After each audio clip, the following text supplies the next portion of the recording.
À l'agneau, gloire à Jésus. Gloire à celui qui nous a sauvés, rachetés à un grand prix, au prix de son sang, au prix du sang précieux qui a coulé. Voilà, sur la croix, nous avons été rachetés, lavés de nos péchés. Alors ce soir, j'aimerais lire un verset dans l'Épître aux Hébreux, le chapitre 11, le verset 6.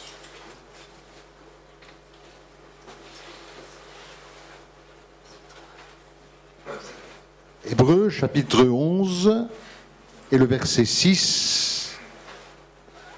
Quand on parle du chapitre 11, ça résonne dans notre oreille.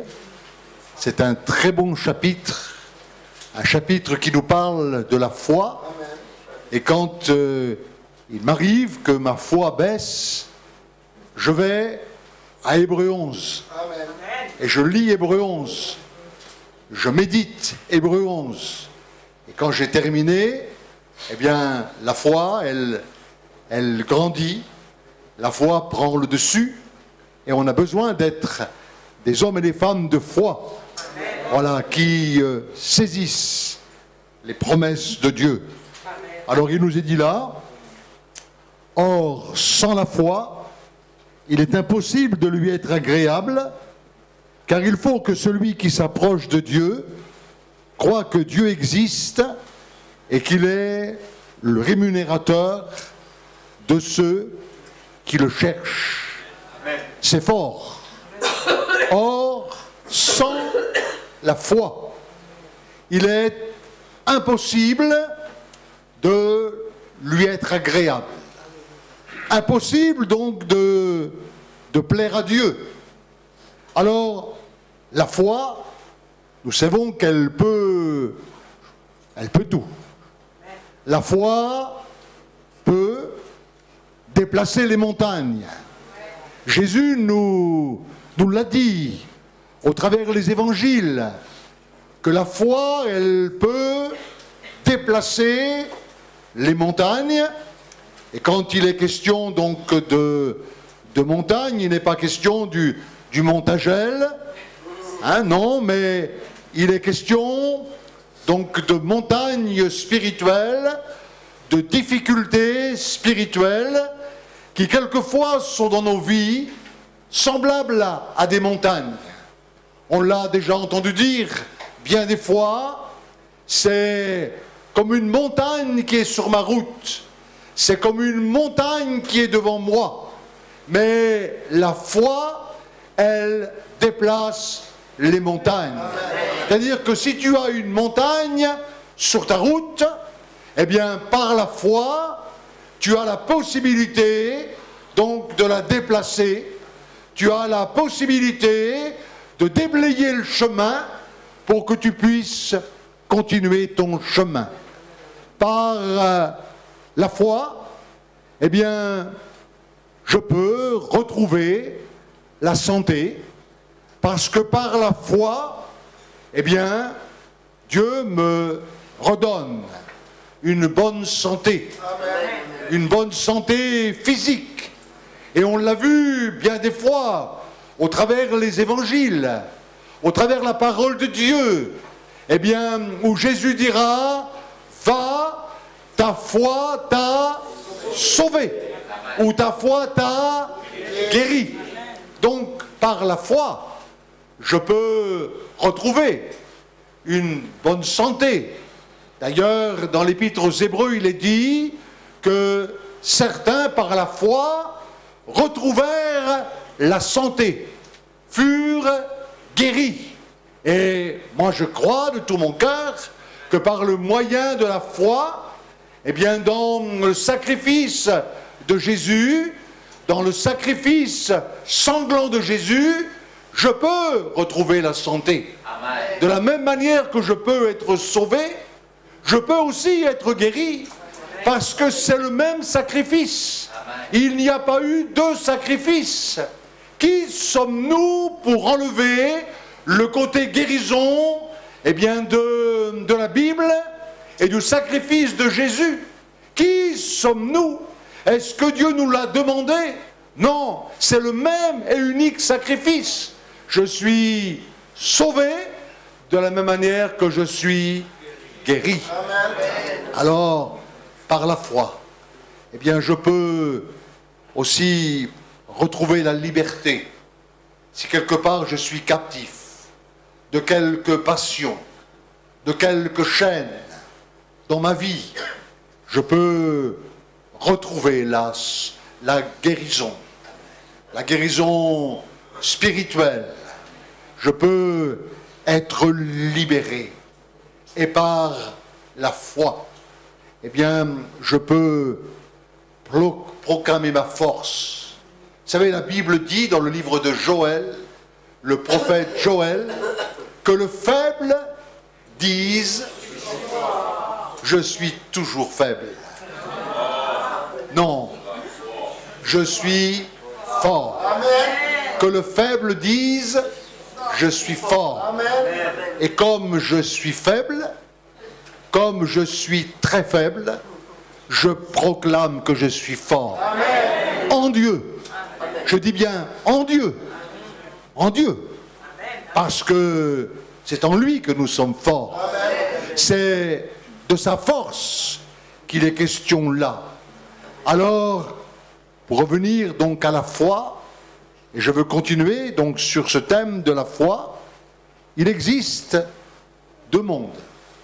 L'un est le monde matériel, le monde visible dans lequel nous évoluons, et on vit dans ce monde visible, dans ce monde matériel, et quelquefois, bien, nous sommes très attachés à ce monde matériel, à ce monde visible.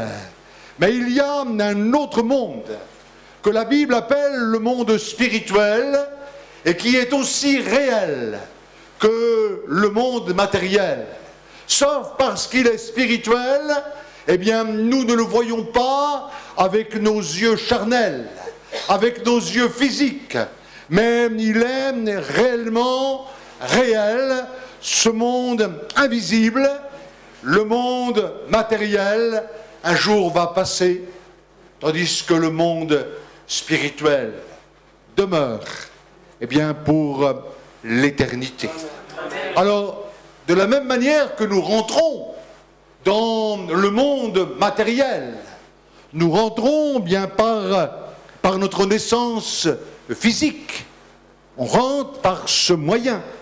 Chacun sait qu'un jour, il est né dans une ville, et dans cette ville, il y a une mairie, et nous avons été enregistrés, eh bien, sur la liste de l'état civil, sur l'état civil de notre mairie. J'ai eu des enfants, du moins mon épouse, ensemble. Eh bien, et quelque part, eh bien, j'avais cette responsabilité, voilà, d'aller déclarer donc mes enfants à la mairie. Je le faisais sur la liste de l'état civil, et nous rentrons donc dans ce monde matériel, eh bien, par notre naissance physique, mais nous rentrons également dans les réalités spirituelles, dans le monde spirituel, eh bien, par ce qu'on appelle la nouvelle naissance. Il y a une nouvelle naissance. Alors pour ceux qui s'appellent René, c'est formidable. Ils renaissent deux fois. Amen. Mais même ceux qui ne s'appellent pas René peuvent renaître deux fois. Moi je suis né une fois, je m'appelle Christian, mais je suis rené deux fois. Deux fois. Parce que je suis né dans le royaume spirituel, dans le royaume de Dieu. Et c'est Jésus qui dira, dans l'évangile de Jean, au chapitre 3, verset 3, il nous dira cette parole belle qu'il va donc adresser à Nicodème.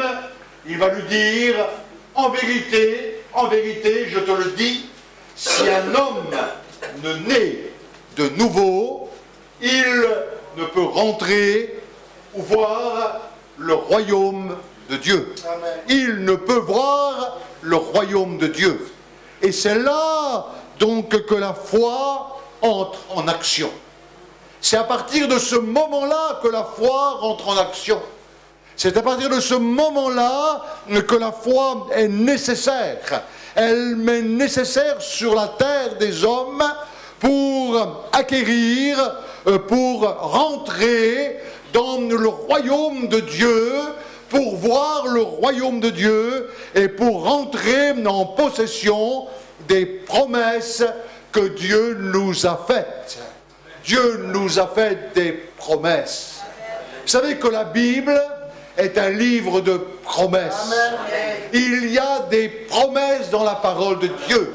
Il y a de nombreuses promesses. Et il y a une promesse pour toi ce soir.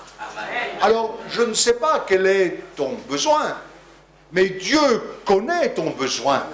Et avant que tu viennes à cette réunion, Dieu connaissait ton besoin. Et parce qu'il connaît ton besoin, il y a une promesse pour toi. Amen. Il y a quelque chose pour toi. Il y a quelque chose qui te concerne. Quelque chose de bon.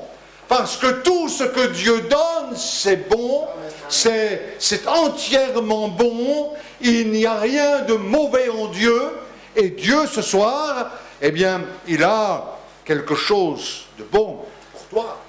Et ce quelque chose de bon, il faut que tu le prennes par la foi. Il faut que tu le prennes par la foi. La foi du cœur. La foi qui vient de ton cœur. Alléluia. Amen. On ne fait pas rentrer les promesses de Dieu par force. Ce soir, personne ne va prendre des pages de la Bible pour vous rentrer de force dans votre oreille les promesses de la Bible. Voilà, il faut que ça rentre, il faut que ça rentre, il faut que ça rentre. Absolument non, personne ne va faire ça. Mais la promesse, je vais la recevoir, eh bien, avec mon cœur. Je vais la recevoir avec mon cœur, parce que le désir de Dieu, eh bien, c'est que notre foi soit fondée, non sur la sagesse des hommes, mais sur la puissance de Dieu. C'est ce que dit Paul aux Corinthiens, au chapitre 2, versets 4 et 5. Il dit « Ma parole et ma prédication ne reposaient pas sur des discours persuasifs de la sagesse humaine, sur eh bien, la sagesse, parce que on peut faire des discours. Discours, tout le monde sait faire des discours. Nous sommes quelquefois à l'écoute des politiciens. Ils savent bien discourir. Ils savent bien vous faire avaler la couleuvre. Hein, ils savent bien faire et on les écoute. Et quelquefois, donc, on est convaincu. Il y a des bonnes choses. Bon, il y en a peut-être à réfléchir. Mais j'aimerais dire que quelquefois, eh bien, il y a beaucoup de paroles, même quelquefois dans le monde religieux, dans le monde évangélique. Il y a quelquefois des paroles, et on essaye de démontrer par la sagesse, mais voyez-vous, ça ne se démontre pas par la sagesse humaine, mais Paul dit par la puissance de Dieu, afin que votre foi soit fondée non sur la sagesse des hommes, mais que votre foi soit fondée sur la puissance de Dieu. Et ce soir, moi je veux croire que ma foi, elle est fondée non pas sur des paroles, sur des discours persuasifs, mais sur la puissance de Dieu.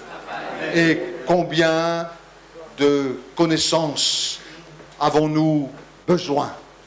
Que la connaissance soit renouvelée, la connaissance qui transforme et qui peut produire en nous quelque chose que l'on appelle le rhéma de Dieu.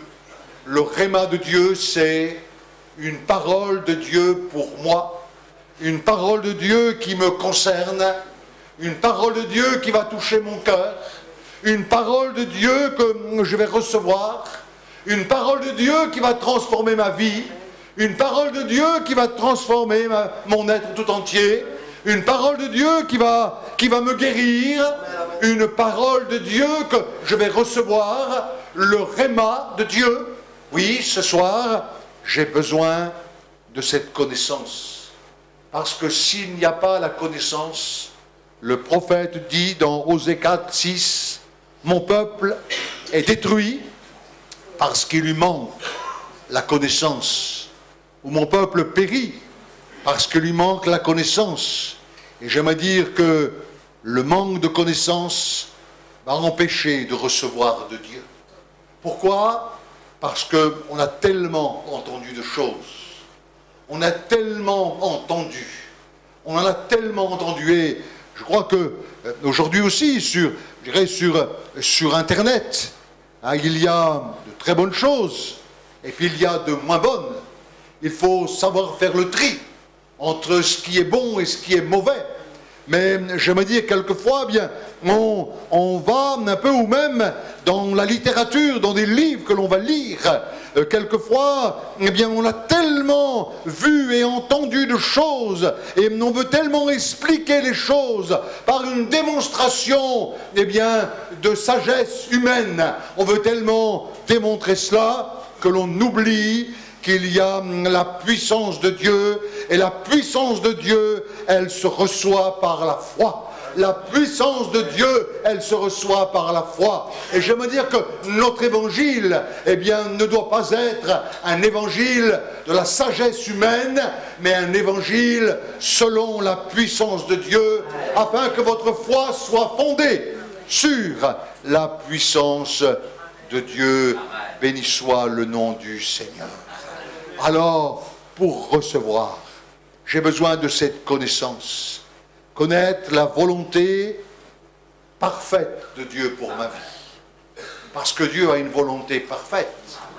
Sa volonté, elle est parfaite. Dieu a quelque chose de bon, Dieu a un plan. Il dit dans la parole, dans le livre de Jérémie, il a un avenir et une espérance. Il a quelque chose de bon pour toi. Et on passe à côté parce qu'on ne sait pas. Parce qu'on manque de connaissances. On pense que Dieu est derrière nous, comme ce vieux papy avec une grande barbe blanche. Un papy méchant, terriblement méchant, acariâtre parce qu'il est vieux, terriblement cruel, qui veut nous frapper, qui veut nous juger, nous condamner, nous mettre des coups de trique derrière les oreilles. Et pour ceux qui en ont reçu beaucoup dans leur scolarité, ça ne se fait plus maintenant, mais on n'a pas envie d'un père comme ça. On n'a pas envie d'un Dieu comme cela. Ça, c'est les hommes qui représentent Dieu comme ça. Ça, c'est les hommes qui le montrent comme cela. C'est les hommes, eh bien, qui apportent un Dieu comme cela. Mais en réalité, Dieu est un Dieu qui est rempli d'amour, rempli de compassion. Il a une volonté parfaite. Et sa volonté, c'est que tu sois sauvé. Sa volonté, c'est que tous les hommes soient sauvés et parviennent à la connaissance de la vérité. Sa volonté, eh bien, c'est que les hommes soient bénis. Sa volonté, c'est que les familles soient bénies. Sa volonté, ce n'est pas que les familles se déchirent. Sa volonté, ce n'est pas que, eh bien, dans une famille, il y ait le mari qui prenne le revolver et qui le mette sur la tempe de son épouse en disant « Maintenant, si tu ne dégages pas, je vais te tuer ». Ou la volonté de Dieu, ce n'est pas que des enfants soient battus, que des enfants soient, eh bien, traumatisés. Non, ce n'est pas la volonté de Dieu. Ça, c'est la volonté de l'ennemi de notre âme, de celui qui est l'ennemi de Dieu. Mais la volonté de Dieu, eh bien, c'est que nous soyons heureux et bénis. Amen. Que nous soyons dans la paix. Et si je ne connais pas la volonté de Dieu, et quelque part, je vais échouer dans ma vie. Je vais échouer. Je vais échouer. Et c'est terrible d'échouer. Dans le domaine spirituel, Bon, c'est pas trop grave d'échouer dans le domaine des choses de la terre, parce qu'on peut toujours se rattraper. On peut toujours se rattraper. Mais dans le domaine spirituel, si j'échoue, eh bien, j'ai besoin, eh bien, de connaître et de ne pas perdre de temps, mais de connaître la volonté de Dieu pour moi. Oui, par la foi. Matthieu 21, 18, Jésus dit qu'avec une petite foi, grosse comme un grain de sénévé, de la taille d'un grain de sénévé, je peux déplacer les montagnes. Je peux déplacer les montagnes. Et je reviens à cela. Parce que combien de fois dans nos vies, il y a des montagnes. Il y a de grosses, de hautes montagnes. Et elles sont là. Elles nous bloquent.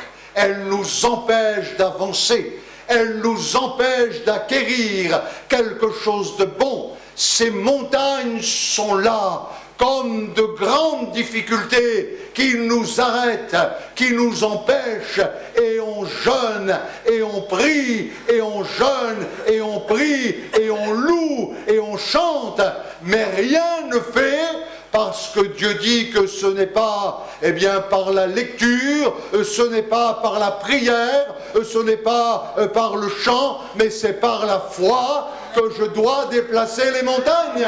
Et ce soir, c'est par la foi que tu dois déplacer la montagne. C'est par la foi que tu dois parler à la montagne et lui dire, maintenant, ôte-toi de là, allez, maintenant ça suffit, maintenant c'est assez, ôte-toi de là et jette-toi dans la mer, jette-toi dans la mer, maintenant, stop, alléluia, stop, stop, béni soit le nom du Seigneur. Et j'aimerais dire que cette foi-là, eh bien, Dieu la donne. Dieu te la donne. Oui, même cette petite foi, c'est de Dieu. Elle est de Dieu. Elle est de Dieu. Une toute petite foi. Une foi d'une graine de sénévé. Un jour en Israël, ramasser des graines de sénévé. Des graines, toutes petites graines. Alors je les ai mis précieusement dans une enveloppe. Hein, et j'ai dit donc à mon épouse, voilà, ça c'est des graines de sénévé, laisse-moi, quand je vais prêcher dessus, je les aurai comme ça, et je les ai mis dans mon bureau, et comme je les ai placés sur le bureau, en dessous un petit truc de verre comme ça, et mes petits-enfants, quand ils viennent dans la maison, la première chose qui viennent, c'est dans le bureau de papy, hein, et mes graines se sont envolées.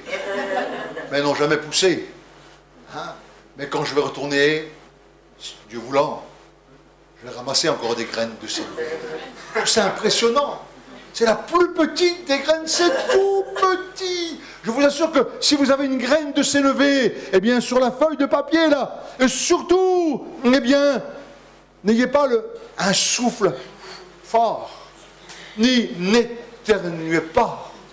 Parce que si vous éternuez, la graine de sénévé, elle va partir. C'est tellement petit, c'est tellement minuscule. Et c'est impressionnant lorsque Jésus dit que si vous avez la foi comme un grain de sénévé, eh bien, vous pouvez déplacer les montagnes. Vous pouvez déplacer les montagnes.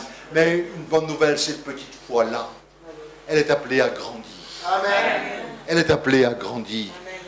J'ai besoin de grandir dans la foi, de grandir dans le Seigneur, de grandir dans les promesses.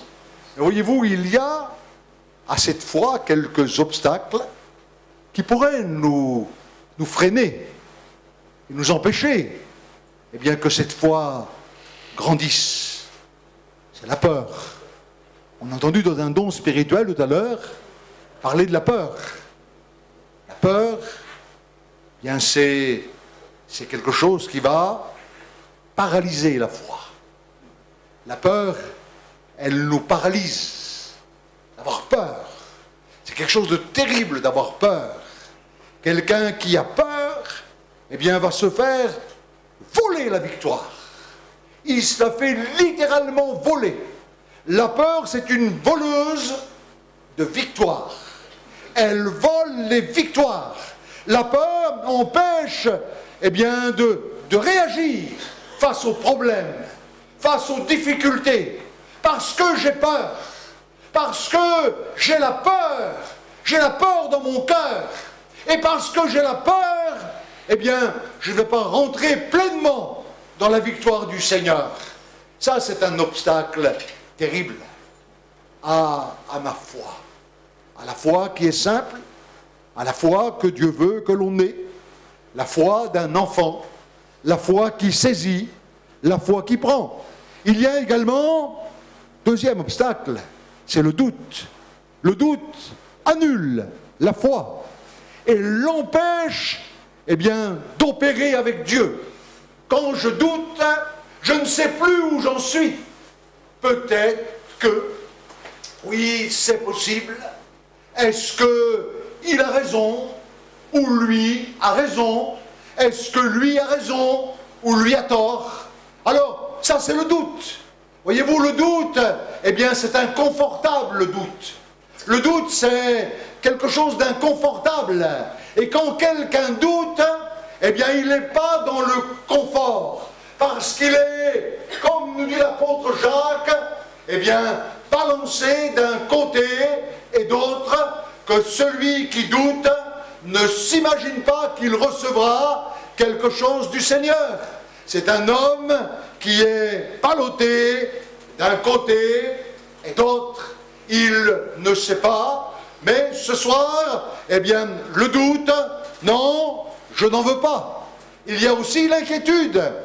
L'inquiétude empêche la foi de se démontrer. Parce que l'inquiétude, elle empêche, elle paralyse la foi. L'inquiétude, elle paralyse ma foi. Elle la paralyse littéralement. Et j'ai besoin ni de la peur, ni du doute, ni de l'inquiétude, et également le manque de pardon. Vous savez que le manque de pardon, eh bien, peut paralyser ma foi. Parce que le manque de pardon va affecter ma foi et va l'empêcher de grandir. Quand il y a un manque de pardon quelque part. Et je suis étonné qu'il y a énormément de manque de pardon. Quelque part, on n'a pas été à fond avec le pardon. On n'a pas été à la racine avec le pardon. Avec le pardon, je suis étonné qu'on a été simplement très superficiel. On a été très superficiel. Et on est étonné que, quelque part, eh bien, la foi ne peut pas pleinement grandir, ni se développer comme elle le devrait, parce que derrière, il y a un manque de pardon. Ah, j'aimerais dire ce soir que ma foi, elle va grandir lorsque je vais enlever toutes ces choses de ma vie. Lorsque je vais enlever la peur, enlever le doute, enlever l'inquiétude, enlever le manque de pardon, et je vais être à l'écoute de la parole de Dieu, parce que la foi, elle vient de l'écoute. Elle vient de l'écoute. C'est pour cela qu'il est important de venir écouter l'Évangile dans un lieu comme celui-ci où on prêche. Vous savez, quand on dit qu'il faut venir écouter l'Évangile, eh bien, c'est pas parce que c'est quelque chose qui nous est passé par la tête, quelque chose qui aurait fait que l'on soit des farfelus. Non, mais le fait d'écouter, eh bien, la parole de Dieu, la parole prêchée, la parole annoncée, eh bien, va en nous produire quelque chose dans le domaine de la foi. C'est ce que dit Paul aux Romains 10, verset 17. La foi vient de ce que l'on entend, et ce que l'on entend vient de la parole de Christ. Vient de la parole de Christ. Ma foi grandit, ma foi réagit à l'écoute de la parole de Dieu, lorsque je médite la parole de Dieu, lorsque je l'écoute, lorsque je la parle, lorsque je la proclame, ma foi grandit. Ma foi grandit. Avec mon épouse, on a l'habitude d'apprendre par cœur, tous les jours, un verset de la Bible, avec la référence, le chapitre et le verset. Alors, toute la journée, enfin, du moins, toute la journée, pas vraiment, parce qu'on n'est pas vraiment ensemble toute la journée, hein, ben, quand on est ensemble, je lui dis, hein, alors on prend le verset, et puis le chapitre, et puis la référence. Et le soir, avant de se coucher, allez, on répète plusieurs fois dans le lit, le verset, le livre, le chapitre et la référence. Voilà, comme ça, c'est très bon pour la foi, c'est très bon pour la mémoire, ça fait marcher la mémoire, c'est excellent, parce que la parole de Dieu, elle est guérissante. Amen. La parole de Dieu, elle guérit. Amen. Alors, si vous voulez, hein, combien j'entends, avec l'âge, ma mémoire, elle baisse. Je perds un peu la mémoire avec l'âge. Tu veux pas que ta mémoire baisse? Tu veux pas perdre un peu la mémoire? Eh bien, commence à apprendre la parole de Dieu. Et comment? C'est un bon médicament, ça. C'est sans modération. Hein. Vous pouvez y aller. Hein. Vous prenez un verset, puis vous l'apprenez par cœur dès le matin. Dès le matin, vous l'apprenez par cœur et vous commencez à citer le verset et vous allez voir, eh bien que dans la journée, vous allez avoir besoin de ce verset-là et pas vous allez le sortir. Pourquoi? Parce que il est engrangé. Vous savez, le paysan, lorsque l'été, il prend le fourrage et qu'il le met dans la grange, il range le fourrage, il engrange le fourrage pour l'hiver. Eh bien, engrange la parole de Dieu. S'il te plaît, engrange la parole de Dieu. Et quand viendra l'hiver spirituel, parce qu'un jour ou l'autre, l'hiver spirituel vient, tu auras un verset avec lequel tu es familier. Et tu pourras dire, il est écrit. Amen. Il est écrit. Il est écrit. Amen. Amen. Amen. Amen. Apprendre la parole de Dieu. Oui, apprendre la parole de Dieu. Mon juste, dira Dieu, vivra par la foi, non par la vue, mais par la foi. Pas dans une vague croyance, mais par la foi. Oui, j'ai besoin de la foi. J'ai besoin de démontrer ma foi dans un Dieu vivant aujourd'hui. Aujourd'hui. Hein, moi, je suis étonné quand j'entends dire « Ah, j'ai vu Dieu agir ». Mais moi, je vois Dieu agir. Amen. Pas j'ai vu, amen, mais je vois Dieu agir. Amen. Parce que Dieu est vivant. Amen. Pas dans le passé, pas derrière, yes, mais aujourd'hui. Amen. Il est vivant aujourd'hui. Et j'ai besoin de la foi aujourd'hui. Une foi ferme, une foi résolue, une foi qui ne vacille pas, une foi qui va me permettre d'opérer dans le surnaturel. D'opérer dans le surnaturel. Dans le surnaturel, j'y rentre par la foi. J'y rentre par la foi. Béni soit le Seigneur. Et on a besoin de ce surnaturel-là. On a besoin de vivre dans le surnaturel de Dieu. Dans le surnaturel divin. Mais comment je rentre? Par le moyen de la foi. Oui, par le moyen de la foi. Ah, béni soit le Seigneur. Pas faire simplement que de parler du surnaturel.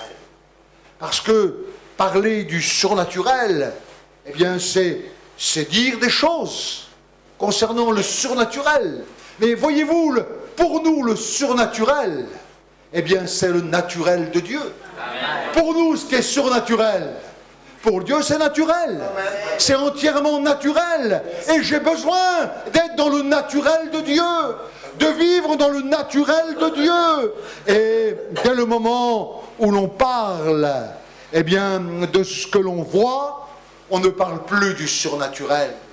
Parce que le surnaturel, c'est pas ce que tu vois, mais c'est ce que tu ne vois pas. Quand je prie Dieu, je crois qu'il est, eh bien, un Dieu surnaturel, mais qui se manifeste dans le naturel. Et Jésus le dira à Nicodème, lorsque le vent souffle, tu ne sais ni où il va, ni où il vient.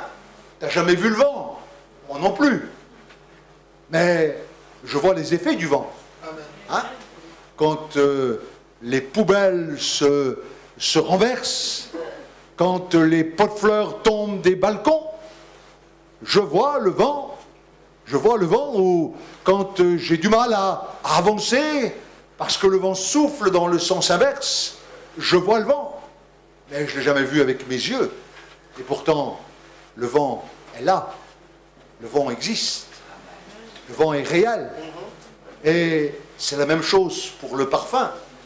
Vous n'avez jamais vu du parfum, du moins en bouteille, oui sûr, mais l'odeur du parfum, l'odeur. Hein? Mais j'aimerais dire que Dieu est un Dieu qui est surnaturel.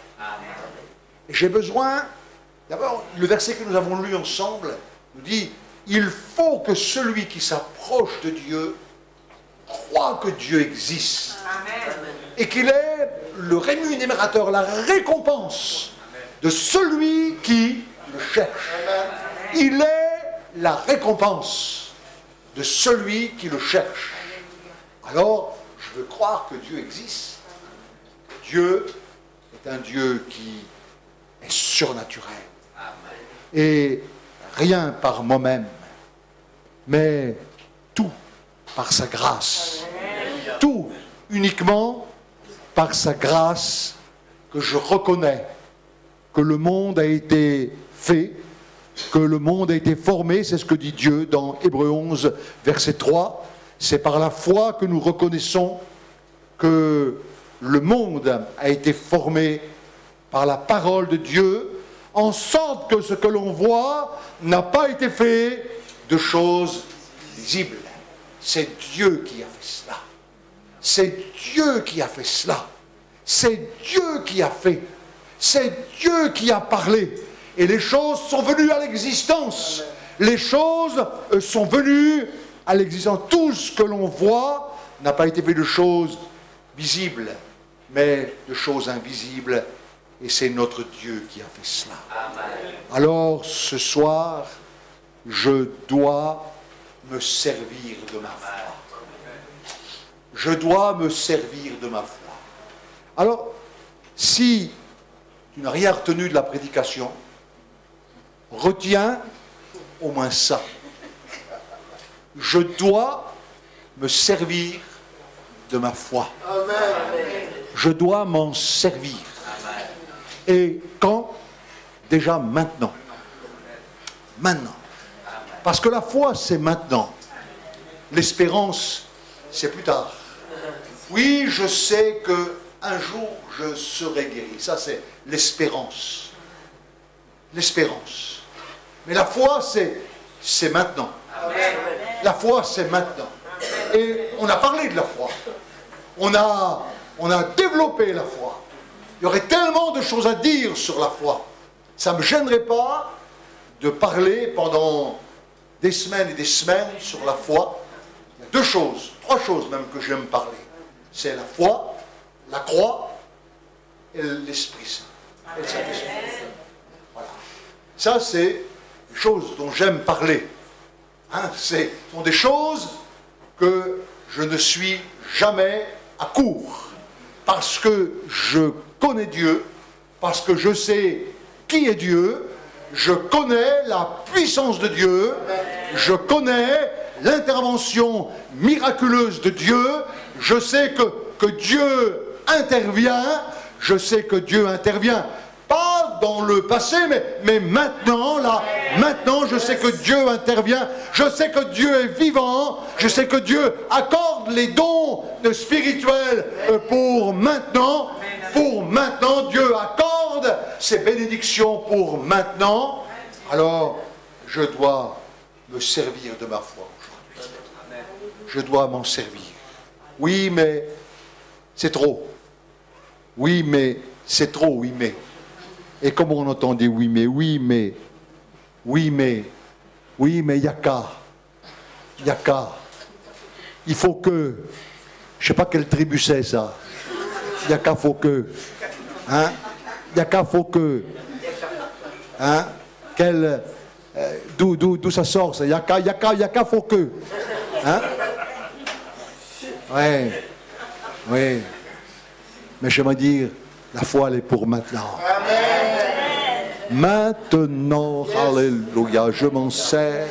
Maintenant, alors quel est mon besoin maintenant? Eh bien, je me sers de ma foi. Alléluia. On s'en sert. Oh, alléluia. Devant les difficultés, devant ceux que je rencontre. Et Dieu sait combien nous rencontrons de difficultés, de personnes en difficulté. Si on n'a pas la foi, il vaut mieux rester à la maison. Hein? Mais la foi, elle est là. La foi, elle est puissante. La foi, elle est pour maintenant. La foi, c'est maintenant. Alors maintenant, si je ne suis pas sauvé, je veux demander pardon à Jésus et je veux le recevoir dans ma vie. Viens chez moi, Jésus. Ah, viens dans mon cœur. Viens me pardonner, Jésus. Je demande pardon pour mes péchés. Je demande pardon. Je me repens profondément, sincèrement. Pas une repentance à la légère, pas une repentance à la va-vite, mais une repentance sincère. Il y a tellement de repentance à la va-vite. Oh, je m'excuse, tu sais. Non, pas je m'excuse. Je me repens, Seigneur. Je me repens. Ah, je suis navré. Non, pas je suis navré, mais je me repens. Je me repens profondément, sincèrement, avec le sac et la cendre, comme dans l'Ancien Testament. Oui, c'est comme la Bible. Hein? Oui, Seigneur, je me repens. Je me repens profondément et je suis sauvé. Besoin de quoi? De guérison? Besoin de délivrance? Besoin de voir la main de Dieu dans ma maison? De voir l'intervention de Dieu chez moi? J'ai besoin de la foi. J'ai besoin de la foi. J'ai besoin de la foi. Béni soit le Seigneur. Vous savez que pour nos familles, on a besoin de la foi. Je me rappelle mon grand-fils, c'était dans la nuit du samedi au dimanche, il rentrait à la maison, voilà, vers 5 heures du matin, voilà, 5 heures du matin, peut-être 4h30, 5 heures du matin, et alors, il ne voulait pas faire de bruit parce qu'il ne voulait pas que j'entende, ni sa maman non plus. Alors, il essayait, mais comme il n'était pas tout seul, il avait consommé pas mal de boissons alcoolisées. Alors c'est difficile de marcher droit quand on a consommé des boissons alcoolisées. Alors dans le couloir, il trouvait difficilement la chambre. Hein? Et puis donc, alors moi je l'appelais, viens ici, viens me dire bonjour. Moi j'étais en train de prier. Hein, à genoux dans le salon, je priais, oh Dieu, touche-le, oh Dieu, touche-le, oh Dieu, touche-le. Et puis il venait, je dis effectivement, la laine, elle parle. Hein, allez, va te coucher, va, maintenant. Et puis dans mon cœur, j'ai Seigneur, merci. Parce que là, il travaille à son témoignage. Oh, il travaille à son témoignage. Alléluia. Hein, je ne veux pas voir la cuite qu'il a, mais il travaille à son témoignage. Il travaille, alléluia, il travaille à son témoignage. Amen. Et aujourd'hui, effectivement, il travaille à son témoignage, puisqu'il travaille au milieu des personnes détenues. Mais il a travaillé son témoignage, il sait de quoi leur parler quand il parle d'une cuite. Hein? Oui, j'aimerais dire, il faut rester, non pas sur ce que l'on voit, parce que si on regarde ce que l'on voit, on va échouer. On échoue. nos yeux sont toujours sur ce que l'on... On prie, Seigneur, s'il te plaît, étends ta main. On ouvre les yeux. Ah non, ça n'a pas changé. Alors, tu n'as pas entendu, Seigneur. Alors, Seigneur Jésus, je te prie, étends ta main, Seigneur, glorifie-toi. Et puis après, c'est pire. Ça s'empire. Oui. On dit, mais il n'a rien fait, le Seigneur. Mais regarde, il n'a rien fait. T'inquiète. T'inquiète. Reste les yeux avec la foi. Amen. Sur Jésus. Amen. Tu crois qu'il est vivant, oui ou non? Amen. Tu crois qu'il est vivant? Amen. Oui ou non, il est vivant? Amen. Alors s'il est vivant, ma foi, elle est en lui.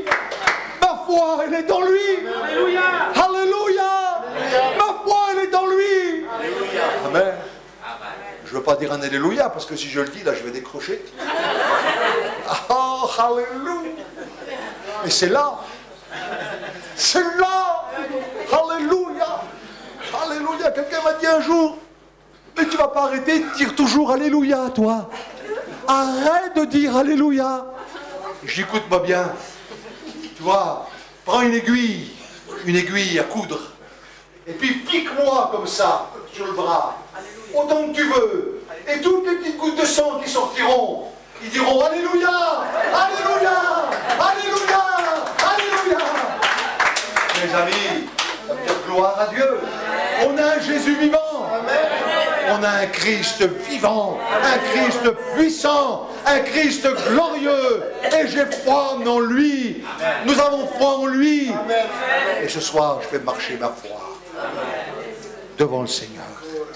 Alors on va s'incliner quelques instants.